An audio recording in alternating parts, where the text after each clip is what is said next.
Okay, let's get started. Good evening, everyone. Thank you for joining us. My name is Mariela Colon with the Civic, Cultural, and Literary Engagement Team here in the Adult Services Department. And on behalf of everyone at Chicago Public Library, welcome. We want to especially welcome you to the Chicago Public Library throughout 2023 as we celebrate our 150th anniversary year. Before we begin, please silence your cell phones. This event is being live streamed online.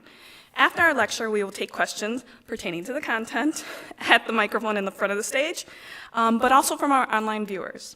We would also like to thank our partner in this event, the Department of Cultural Affairs and Special Events, for their continued support of the library through the special initiative, Culture in My Neighborhood. I am now pleased to introduce our speaker.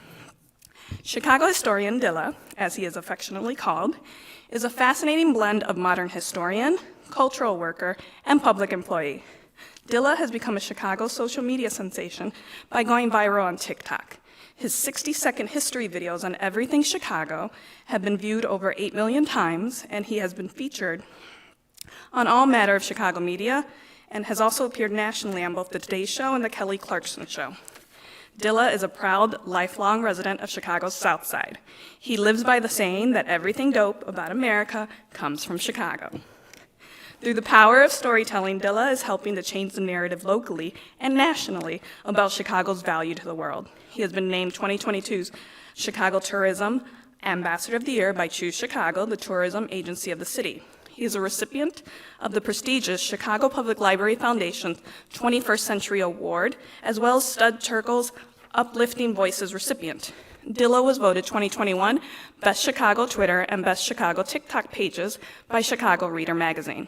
He has presented Chicago history lessons and lectures to institutions such as the University of Chicago, LaSalle University, Northwestern University, and a number of partners of the Chicago Community Colleges Network. Dilla has also given lessons to corporate groups such as Meta, Microsoft, Google, Stork, Shriver Center of Poverty and Law, and Chicago Cares. Dilla most recently represented Chicago and Amsterdam for Bloomberg City Labs. He's a member of the Black Chicago History Initiative Steering Committee and a proud partner of the Chicago White Sox, Chicago Cubs, Chicago Blackhawks, Chicago Bulls, and the Chicago Fire. So let's all welcome to our stage this evening, Dilla.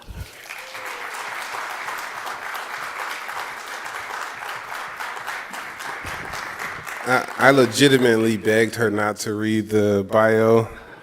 I want to take it down.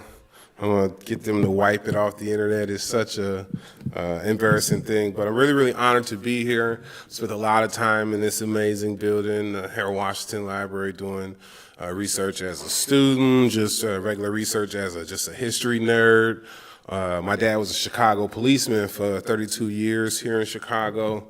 And anytime there was a parade or something going on, he had downtown detail, and it was his time to watch the kids. Oh, you knew you were going to be at the Harold Washington Library until he was done. So then not just that, I was speaking with security. My day job is an area operator for ComEd. It's a fancy way of saying high voltage electrician. And so we do the inspections for the electricity in downtown buildings. So I'm used to coming in here and getting somebody to get the engineer for me and not used to coming on stage to run my mouth. But again, real honored that you guys decided to come hang out with me today. It may sound a little stuffy, but it was 70 one day, then 50 the next. And so that kind of took me out. Right, that and my 7 raggedy kids that typically get me sick every now and again. But today we're here to talk about the year of Jordan, and before we talk about the year of Jordan, we may need to do some historical context as it relates to not just Jordan, but the Bulls. Typically, this is when I start asking people questions, but this is the question and answering time, so I guess I'll start with a statement, right, in that, of course, we all know in 1984, Michael Jordan was drafted to the Bulls. And when we think about the Chicago Bulls, we formally think about the Chicago Stadium and then now the United Center, both located on Madison Street. But when we think about the Bulls, we should probably start by thinking about the South Side of Chicago, because the NBA, Chicago's team, the Bulls are like the 3rd NBA team that Chicago has had. The first team was the Chicago Zephyrs, named after that really cool car, Lincoln Zephyr. That is a really, really cool car. You should Google it. It's an amazing bike. Anyway, we're not here to talk about Lincoln. But then after the Zephyrs left, they really kind of folded. Then we had another team. And that team was eventually leaves Chicago as well, and it goes on. The guy buys it out of Chicago. They become the Baltimore Bullets, then the Washington Bullets, and now the Washington Wizards. So that team also finds its origins from Chicago.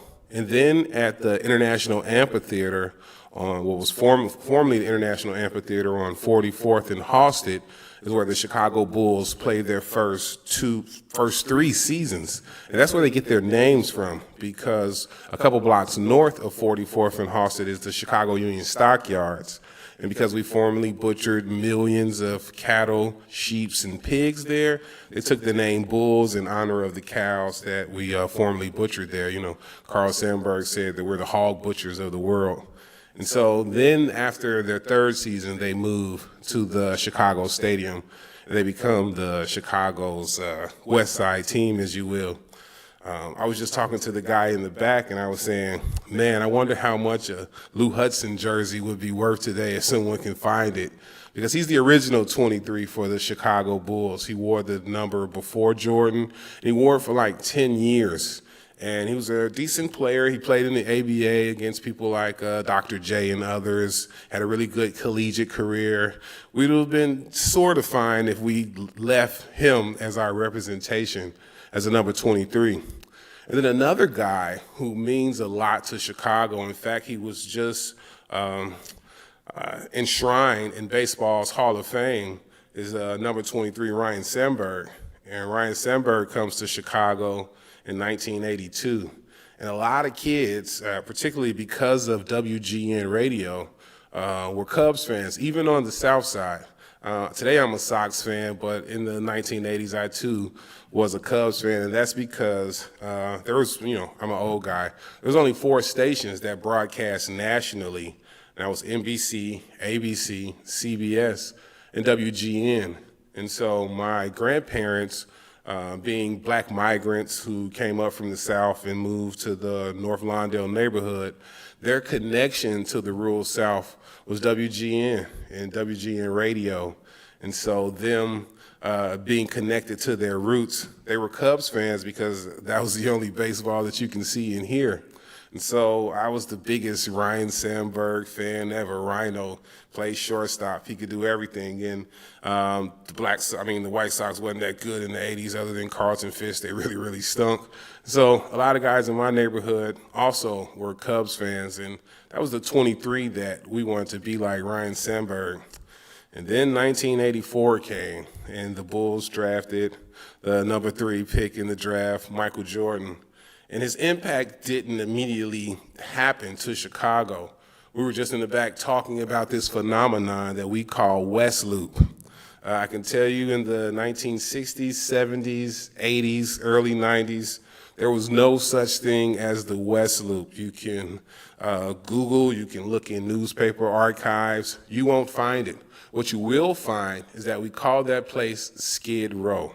That's what Madison was from about, I say, Wells all the way to Western and probably beyond, both sides of the street, filled with what we call SROs, single room only, filled with places where you can get coffee and a donut for 25 cents.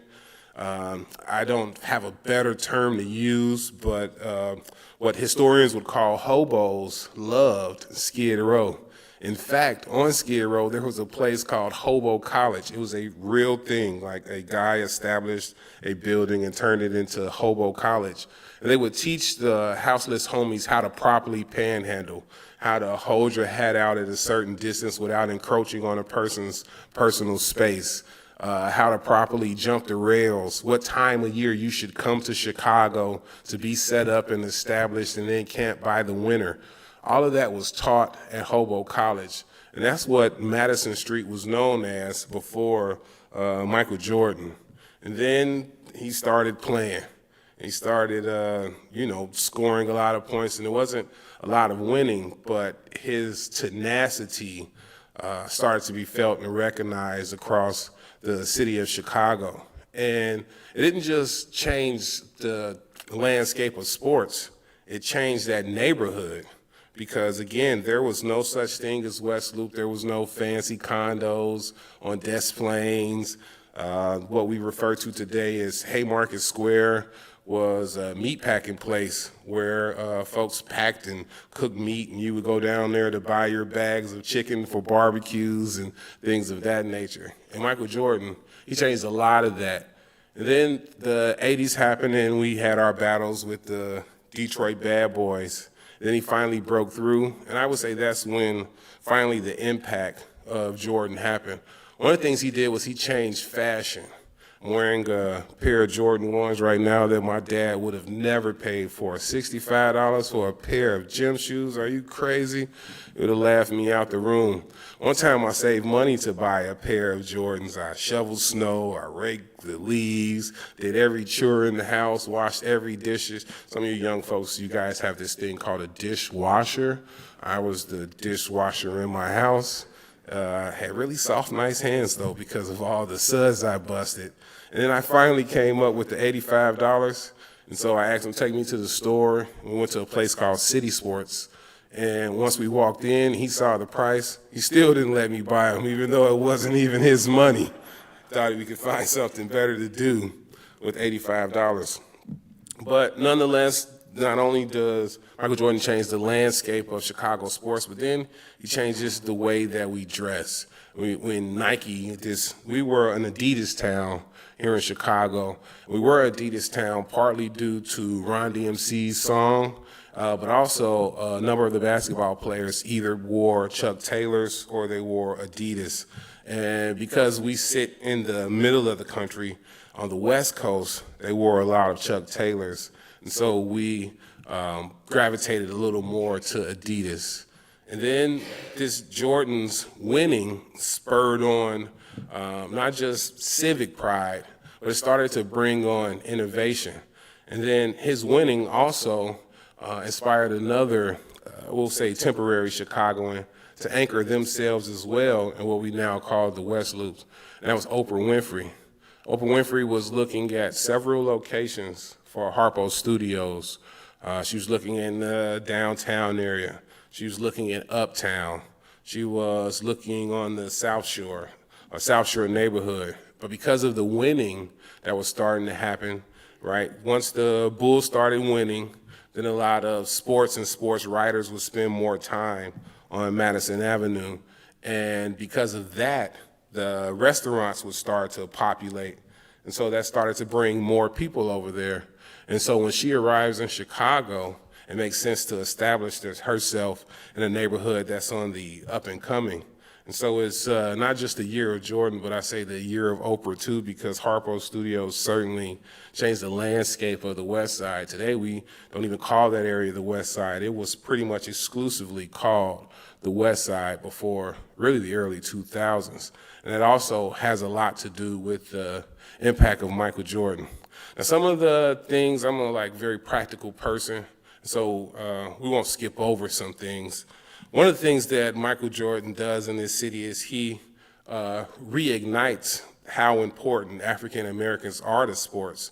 Other than Sweetness, there was not a lot of black heroes as it relates to sports icons here in Chicago. The first ever sports icon is a guy by the name of George Mikan. So if you're a basketball coach, you may have your kids do the Mikan drill where they lay up one hand after the other. Well, that was started by George Mikan. George Mikan grew up in Joliet, and then he played his college ball at DePaul, and he becomes the first ever NBA champion. In fact, the record that LeBron has now, the scoring title, the first person ever to hold the scoring title in NBA history was George Mikan. And then George Mikan is also the first guy to kind of recognize the importance of African Americans in sports. Because the first ever NBA champions are the Minneapolis Lakers. They win the NBA forms in the season 1948-1949 season. And so they win the first ever NBA champion. But because George Mikan had spent a ton of time in Chicago, it ain't my business. I ain't telling his business, but apparently he like hanging out in Bronzeville because, you know, the ladies is nice over there. But it ain't my business. I ain't trying to tell his business. But he spent a lot of time there as a college student. And one of the other reasons why he spent a lot of time there is because another very important basketball organization finds its roots in Bronzeville, and that's the Harlem Globetrotters. They have Harlem in their name, but they were founded in Chicago. There were 5 Wendell Phillips graduates that began as the Savoy Big Five in 1927. And so they're the first ever world champions. They're the first people to take the game of basketball on the road and play different cultures and countries. They would go barnstorming and play different leagues that were starting to form out. And George Mikan remembered that.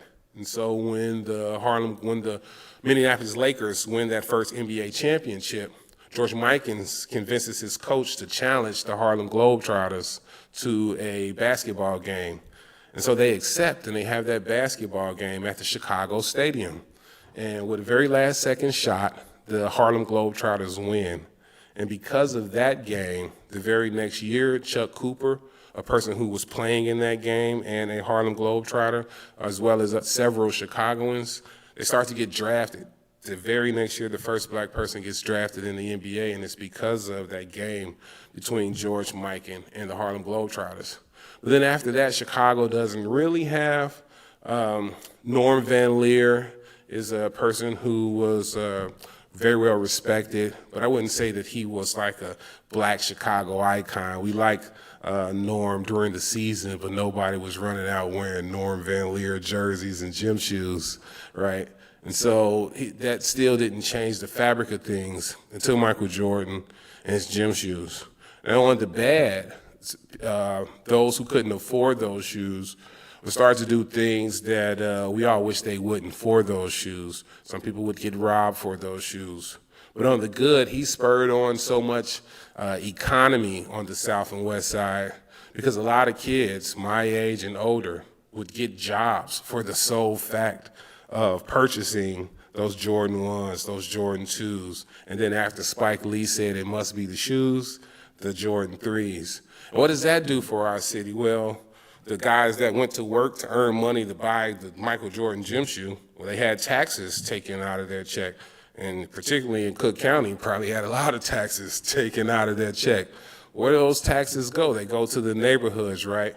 And so we also start to see magnet schools get additional funding. We start to see the rehabilitation of schools like Whitney Young, right, who gets an overhaul. Right there in that same footprint, that Madison, the Monroe, Adams, Jackson footprint that the Bulls played in.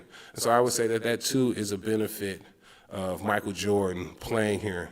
And then, you know, my dad told me that you need to marry above your weight class. So again, not trying to be in Michael Jordan's business, but when he got here, he met a Chicago lady, and he married Juanita Jordan. And I know, shout out Juanita. And then because of that impact, what happens? Well, Juanita Jordan creates the Juanita Jordan Foundation. And with that money, she starts alternative high school programming here in Chicago.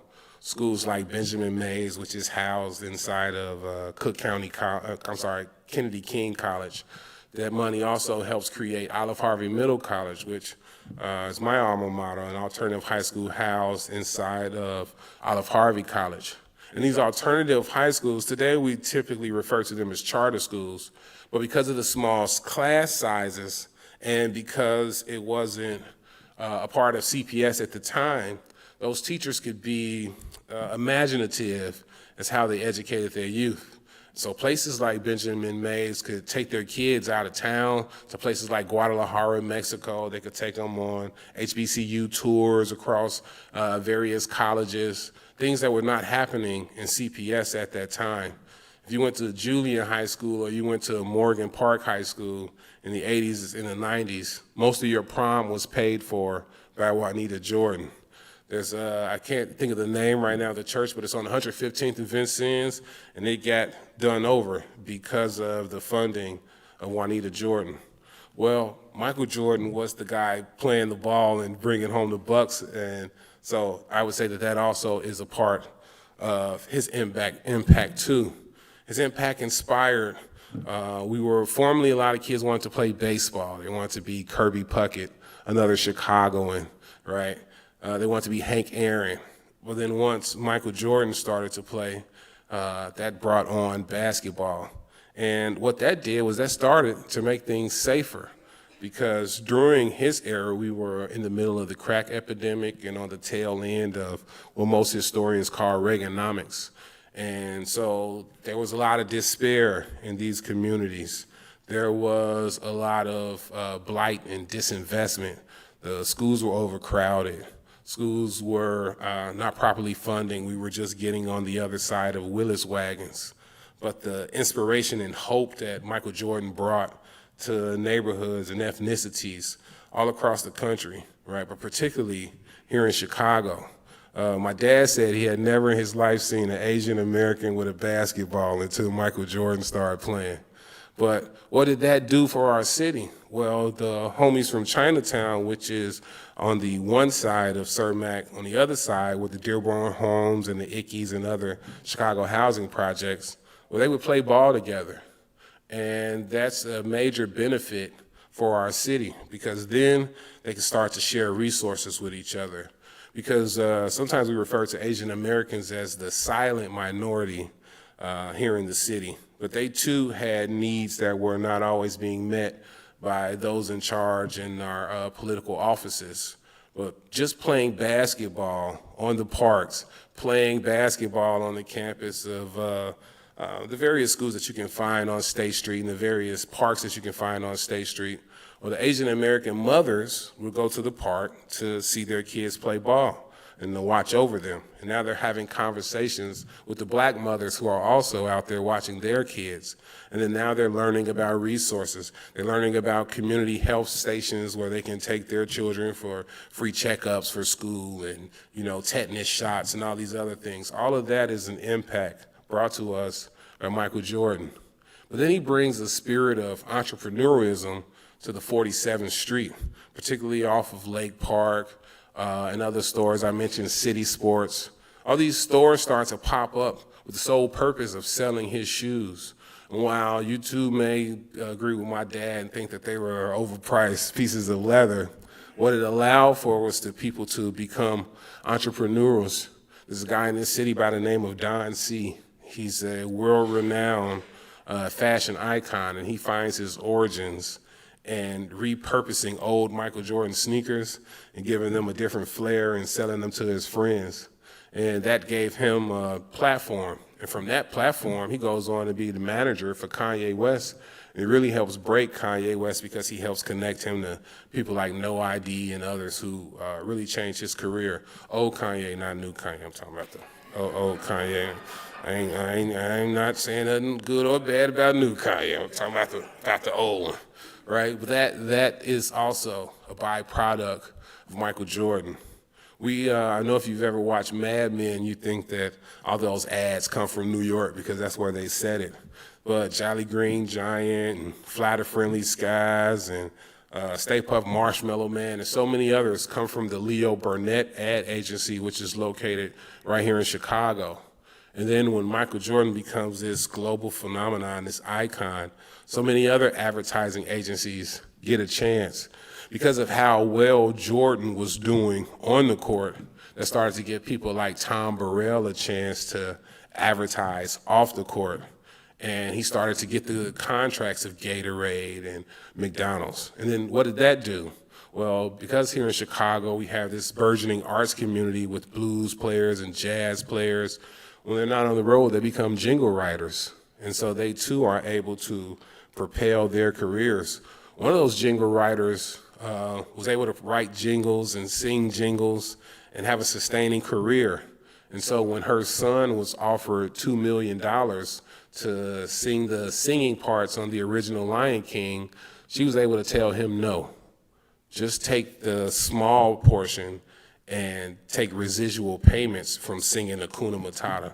And so Jason Weaver was like, okay, Mom, I'm gonna listen to you.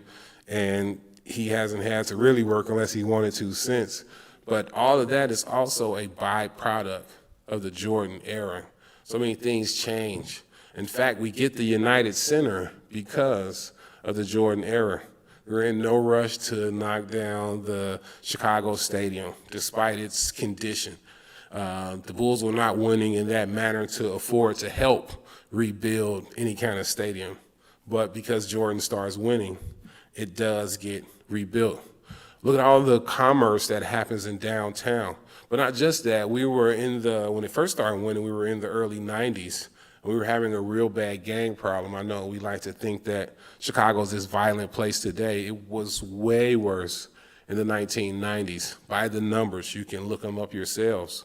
But there was a particular part of the summer where there was almost no shootings and no robberies, and that was June. And that's because everybody, good, bad, and in the middle, was at home watching Chicago Bulls playoffs.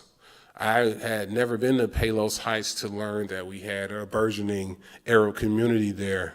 But I met my first Arab friend because, like I said, my dad was a cop. I'm sorry, Dad, I'm already telling you.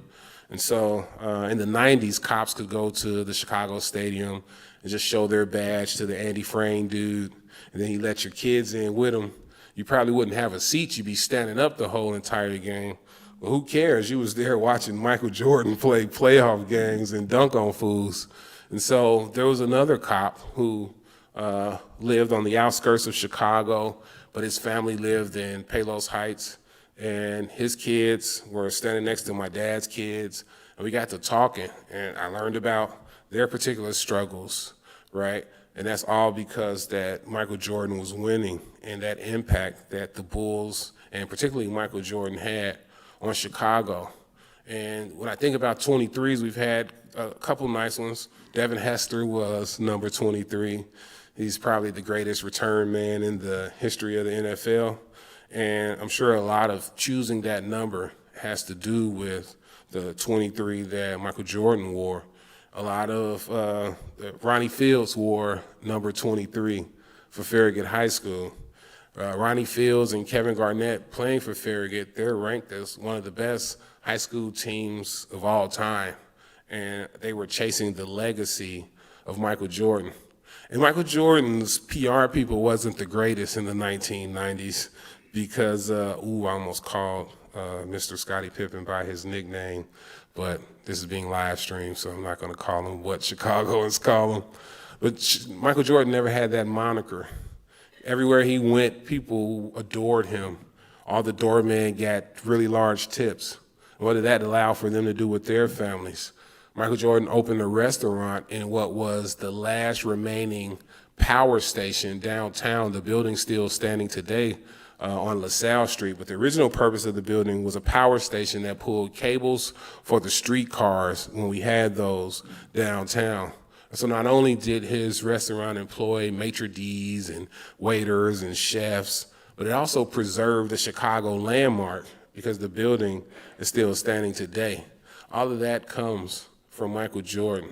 How many children decided to make sure that their grades were okay, just good enough to play organized basketball? At no time you can talk to the Chicago Park districts. That was one of their most lucrative times, was when Michael Jordan was playing, because Biddy basketball was always filled, and most parks had multiple teams of Biddy basketball. And then once you're at the park, now you get to learn about park programming. Now you get to learn that becoming a rec leader could be your summer job. Now you get to take swim lessons, and then being certified as a lifeguard can become a sustaining career for you, right? You can lifeguard your way through college. If you happen to leave Chicago and move to a place on either coast, you took those lifeguarding skills with you, that's a sustaining career. And most black and brown kids had no idea that those things existed. They just found themselves at parks trying to be like Mike. In fact, the Be Like Mike jingle, right, is mostly created here in Chicago. Jason Weaver's aunt is the first female voice you hear singing on that jingle. And what did that opportunity allow her? Just from singing that song, she has traveled the world. She just went to Japan not too long ago to sing jingles. All of those things are a byproduct of the impact of Michael Jordan. And then today, what is the impact of Michael Jordan doing? Sometimes you'll see that a Michael Jordan shoe is coming out, And if you're old like me, you're like, man, that's the same shoe coming out again and again and again, right? I still buy them. I don't know what's wrong with me. It's a sad addiction, I swear. But what I noticed for a very long time, particularly pre-pandemic, was the lines of people that would sleep outside just to buy the shoe when it redropped.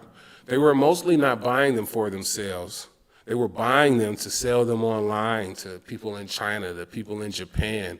If you happen to right now have an original pair of Michael Jordan shoes that was made in the 1990s and isn't totally crumbled to death, you can sell that shoe for a couple $1,000s.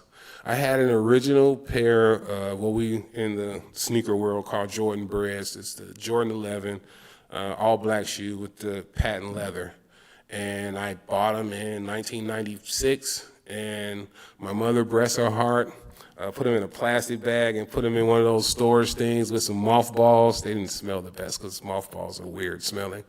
But then I got to Eastern Illinois, and I needed to come up with $2,000 to finish a semester. I was able to sell those shoes on eBay, shoes that I had bought almost 15 years before that. That's the impact that Michael Jordan has had on our city, and it's far beyond just basketball. It's a belief in oneself, not just the stereotypical "I believe I can fly" belief, but a belief in conquering all odds. Most of the time when someone is speaking about Jordan, they start with the fact that he was cut from his high school team. And that was a thing that most coaches could hang over kids when they got cut to get them to try harder or get them to work harder. And all those things, I would say, come from the impact that Michael Jordan had. He lived pretty close, right? Highland Park isn't that far. The house is still there. I know he's kind of mad about that. But as a ComEd worker, we would flip a coin to see who gets to read the meter. Right? And just to go on the property, it made you feel like you were a part of something special, a part of something unique. And how do you put a value on that? How do you put a value on if you were having a rough day at work? To be a meter reader for the light companies, particularly in the suburbs, you walk anywhere from 7 to 10 miles a day. You have to read on average about 550 meters a day. And just the build up to the week that you knew that you get the opportunity to read Michael Jordan's meter, man, you have a different pep in your step. You wake up in the morning, you be stretching, like, yeah, this is gonna be a good day. Just to drive past the gate with 23 on it. He hasn't played basketball in a very, very long time. When I do my neighborhood tours, that's almost one of the first things the kids wanna talk about is Michael Jordan. If you say that you were around during those 6 rings, we need 6 more rings for sure. But the atmosphere of Chicago during that time, it's no coincidence that the taste of Chicago's that yielded the most people always corresponded with the years that the Bulls won the championships. And what does the taste of Chicago impact do to Chicago and small businesses and restaurants? A lot of times you may not have heard of a particular restaurant until you ate their food at the taste. And most of the time, a lot of tourists would come to Chicago for the Bulls parade, and then it'd be a short 7 days until the Taste of Chicago started, and so they would hang out and stay. What is that doing for our taxes? It's keeping hotels full. Keeping hotels full keeps jobs here in Chicago. And this all comes from one man. Again, there was no such thing as the West Loop. This is gonna sound very, very bad. There's a guy on the internet that says if you ever see 2 polar bears fighting in your backyard and you wanna break them up, go get a very nice white lady. She'll make them stop fighting at no point at all. But between the women who worked at Harpo Studios and Michael Jordan, there's no such thing as Skid Row in Chicago anymore. Those buildings have been transformed to loft spaces and offices. Today, they didn't leave Silicon Valley to go to New York. They didn't leave Silicon Valley to go to St. Louis or go to Detroit. Google left Silicon Valley and anchored themselves here in Chicago So much so that they bought a second building. They bought the Thompson Center to be their second headquarters. Uber didn't leave Silicon Valley and go to Hyde Park. They didn't leave Silicon Valley and go to Rogers Park. Uber's at the old post office, very, very close to the footprint of where the Chicago Bulls played. And so many other places, right? McDonald's left Des Plaines. They left Oak Park. Side note, go to the International McDonald's. They sell Kalao hamburgers. They sell, like, if you order the French fries and you say you want it from overseas, oh my God, it's an amazing thing. But where did they find and anchor themselves? In that same footprint that was formerly Skid Row. And all that has to do with the impact of one man, one player. Not only that, there was a time in Chicago between 1992 and almost made it to 1994. There were 0 shootings in Cabrini Green. A lady by the name of Marion Stamps helped lead a peace treaty that lasted for a very long time. And the anchoring thing of that peace treaty was midnight basketball. And every now and again, after a long day of practice, you see that Ferrari or that Corvette or one of the Chevy Blazers he would win because he was the Chevy Blazer MVP of the finals every time they went. But what did that do to those kids? That made them want to continue the peace in those parks with the sheer hope that one day Michael Jordan would pull up to watch you play basketball. Talk to Michael Finley, a guy from the west side of Chicago who played at Proviso East, and at a midnight basketball game, somebody spotted him, and he got the chance as a high school player to play Michael Jordan one-on-one. There's videos of it on YouTube. They played horse. I don't have to tell you who won. You know who won. Michael Jordan won. And so it goes beyond the fashion because right now the resale of Jordan shoes is $1 billion industry. The owner of the Cleveland Cavaliers created a Chicago sneaker stock exchange. We call it StockX. And that's where you can go online and buy shoes ranging from multiple years. That is also a $1 billion company.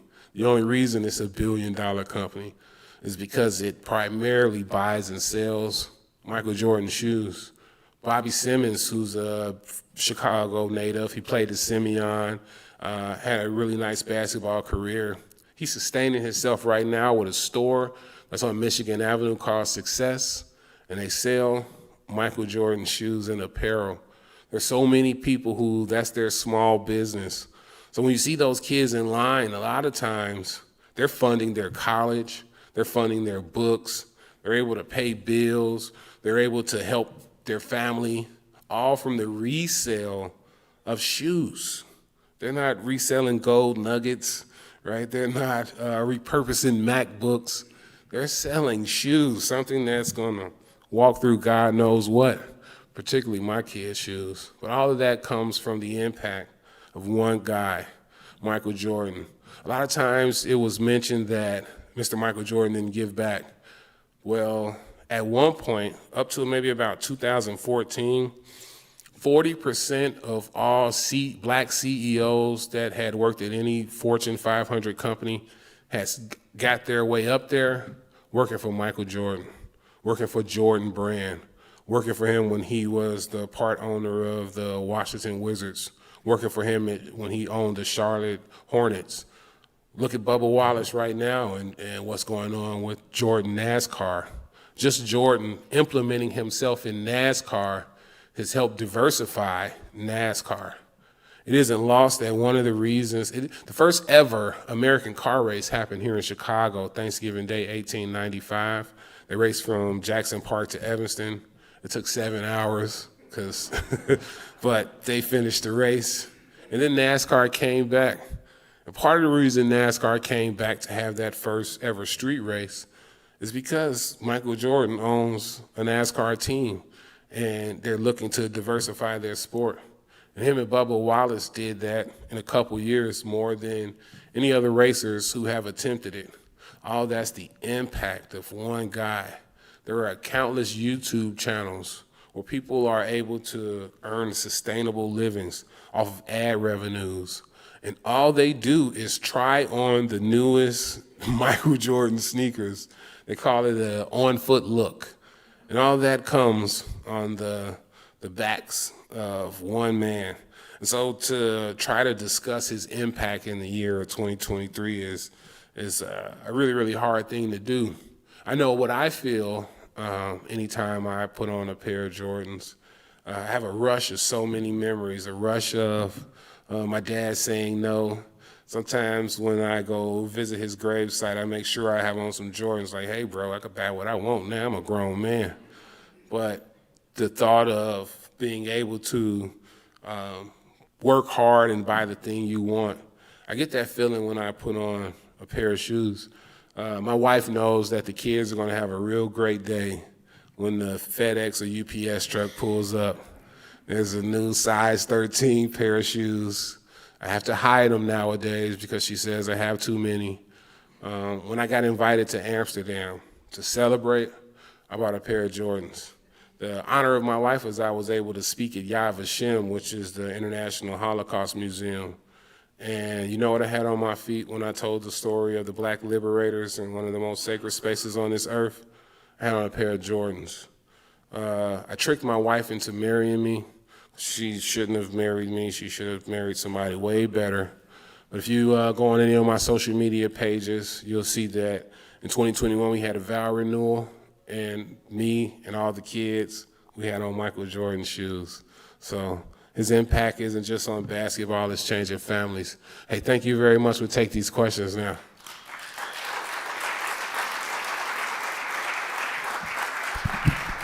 Thank you. Thank you. Another round of applause for Dilla. Yay. Thank you. Okay. Thank you. If you have questions, if you want to go ahead and line up behind me, I have a few from our online viewers. Okay, online viewers. So were gym shoes as popular before? Like, was there sneakerhead culture before Jordans? I would say that there was not. Folks, again, because it started to turn because of Run DMC's My Adidas song. But most Chicagoans were more into fashion, the type of jackets, members-only clothing, that type of thing. But certainly not a sneaker culture at all. You've done so much to spread Chicago history on various social media. What inspired your love of Chicago history? My dad, the best way to answer anything is a story. Forgive me if you heard this story before, but I was like 5 years old. Hey, Gen Zers, there's this thing called a landline. It works in your house. You don't get to take it with you, right? It was called a house phone. And so the house phone rang one night, and when my dad was off work, he would say, do not answer the phone, let the answer machine pick it up. And so the phone rang, I'm 5 years old, I want to answer the phone. So I run to the phone and answer it, and I hear a groggly voice. Hey, is this Mr. Thomas' house? Is this Officer Thomas' house? I say, yes, this is Officer Thomas' house. Okay, tell him bring me a number 2, and then the phone hangs up. So I walk my 5-year-old self in his bedroom. I say, hey, somebody just called and said, bring him a number 2. And man, he starts going off. I told your little blankety blank not to touch that phone. You know what? You're going with me. Put your stuff on. Get up right now. It's like 8:30 at night. My mom's freaking. He got school. Yeah, he going.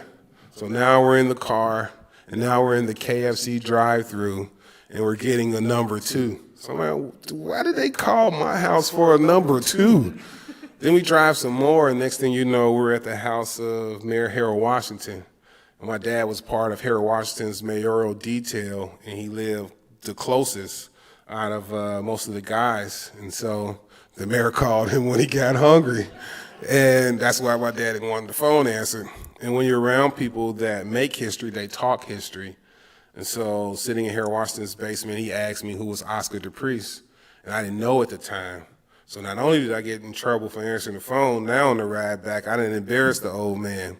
And so a couple days later, my dad comes back with a book. It's like 50 Chicago politicians you should know.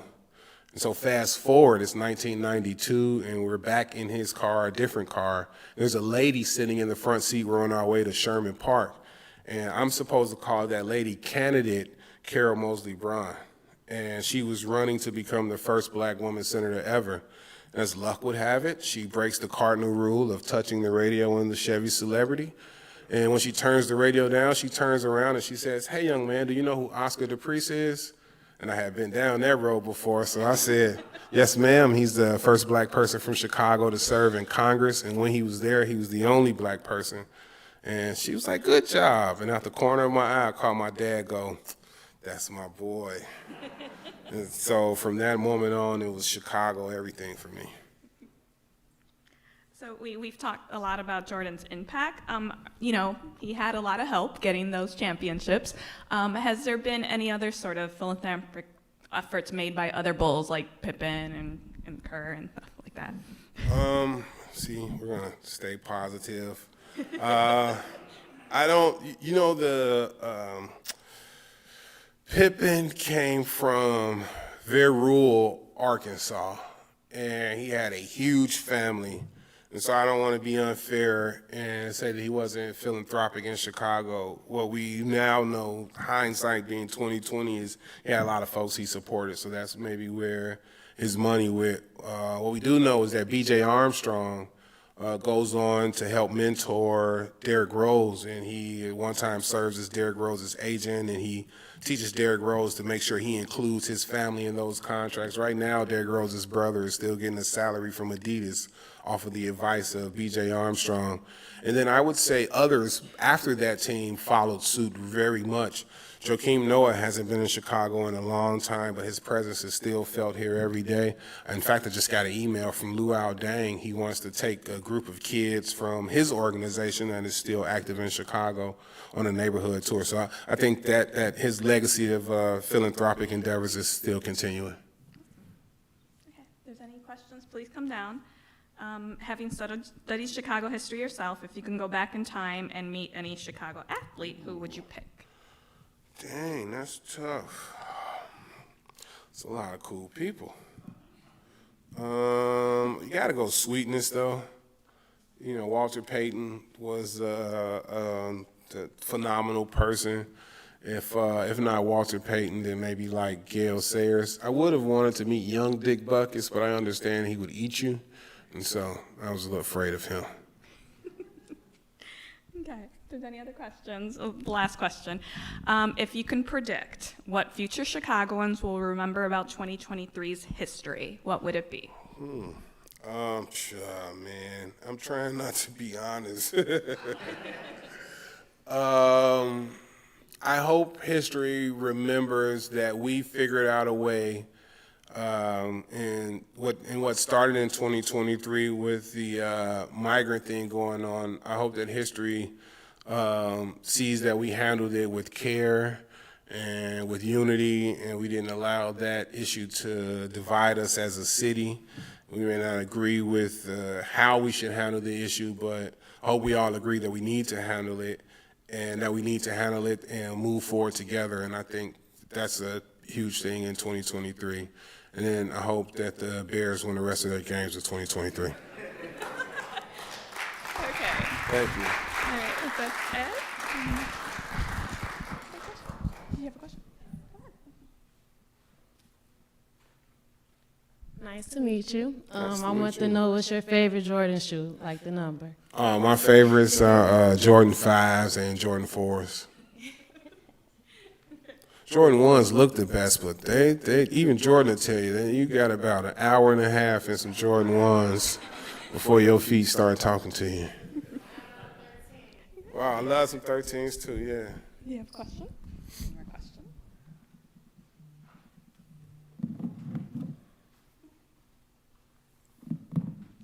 Dilla, we appreciate you for showing up, fam. Just for you, from Don C. Word. All black and red twos, just for you, because I was coming to see you. I appreciate you, man. Black and Chicago history, I feel it's overlooked. Everything you do, I watch it, I appreciate it. So, Oh, thank you for that. my question, how did you feel, so hard of the pandemic, a lot of despair, a lot of worry, everything that was going on in the world. How did you feel watching every episode and anticipating every episode of The Last Dance? That's a really good question. One, I felt like a kid again, right? Because I was a young guy. And then when they won the last championship, I was 17, 18 years old. Had a car. I remember that last championship being on Stony Island with all my friends, acting a fool. Sorry, Dad. You know, it reminded me of Once Was. Even though I knew the story, I felt like I didn't know the story watching it every episode. It also kind of, I don't know if it's a good thing or a bad thing, man, but it certainly made me have more of a tenacity in everything I do. You know, you gotta be like very stern and committed, and even with like my fatherhood, I would absolutely love for me to be 80 and them to be whatever, and we're like the best of pals.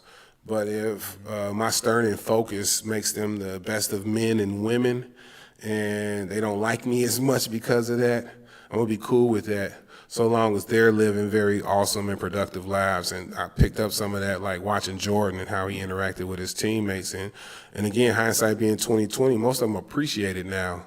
Whereas when you watched it, it didn't seem like, you know, Steve Kerr appreciated getting punched in the eye.